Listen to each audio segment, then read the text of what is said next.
Hello, now we talk about the kinds of fruits. The kind of fruits is the part we eat. It depends upon the edible part of the fruit. Edible part can be pericarp and we can be the other parts of the pericarp also, or the other parts of the flower. Now, if the edible part is not the pericarp, it is very thin, it is dry, and the pericarp is not edible, then the edible part is only the seeds inside. Then the fruit is all dry. It is called as a dry fruit, as in case of maize, pea, grams. But if the pericarp or some part of it becomes edible and that becomes fleshy, that it is called as a fleshy fruit, as in case of apple, walnuts, mango. Yes. Now see the diagram. Now see in this diagram, the edible part over here is the seed, and that is the dry part of it. This is a fruit of a walnut, so it is a dry fruit. But in case of this apple, what we eat is this white part, that is the thalamus.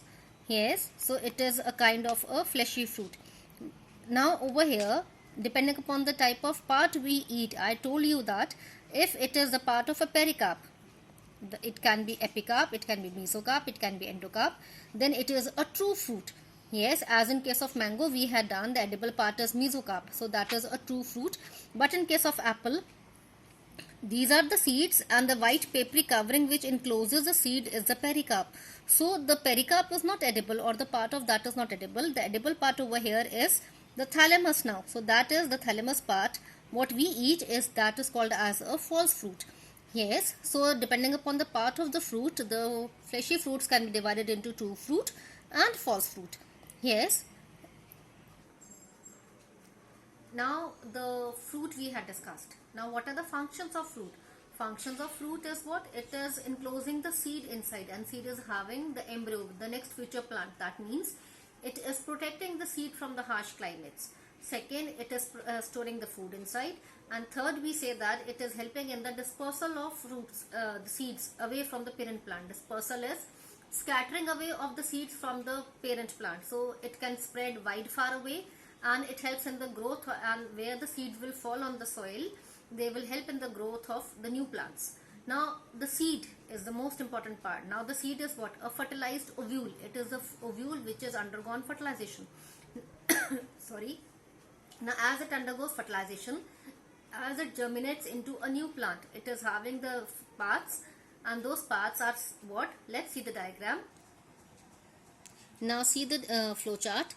The parts of seed we have three: the seed coat, the embryo, and the endosperm. Now the seed coat, it is the outer covering of the seed. It is called as testa. Now this outer covering of seed is protecting the seeds inside.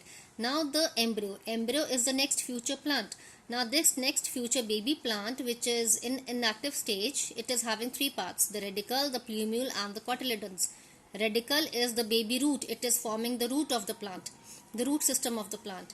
Plumule is forming the shoot, the stem of the plant. Yes, and cotyledons are the leaves. It is forming the leaves of it. Now we come to the third part, that is the endosperm. Endosperm is storing the food for this plant entire.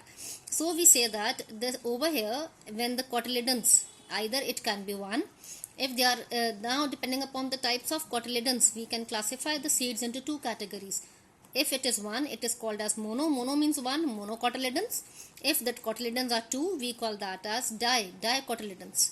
Now dicotyledons we have seen in grams, where we have two structures inside. When you open the seed, as in peas, as in grams, French beans, we have as dicotyledons. And the monocots are what? We have seen in maize, we have seen in wheat. There is only a single cotyledon, a single structure inside. Let's see the diagram. Now see the diagram of a bean seed. Bean seed is dicot. That means two parts, two cotyledons we have over here. So this dicot seed is, this is the outermost covering of the seed, that is called as the seed coat. Then it is the embryo. Embryo has to form the stem and the root. So the part of embryo which is forming the stem is called as plumule, and the part of embryo which forms the root is called as radicle. Now this part is enclosed in two structures, kidney shaped structures called as cotyledons. Now these cotyledons are thick because they are storing the food for this tiny embryo inside. Yes, this is the outer appearance. Outer appearance, we can see a white scar over here.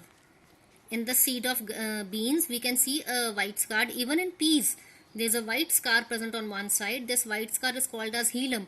The coelom is the place where the seed was attached to the the seed is actually the ovule. So this ovule was attached to the ovary.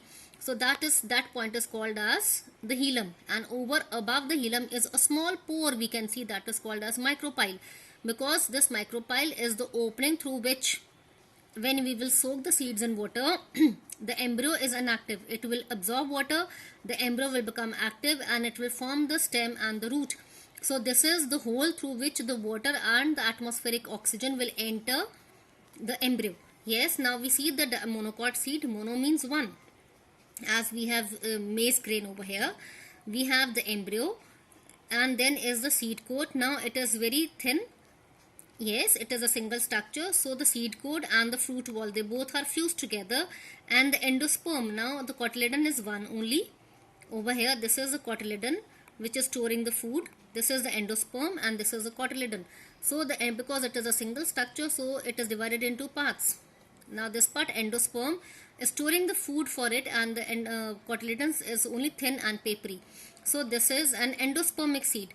Over in the dicot seed, it may be endospermic if the endosperm is present, but if the cotyledons are storing the food, then it becomes a cotyledonous fruit.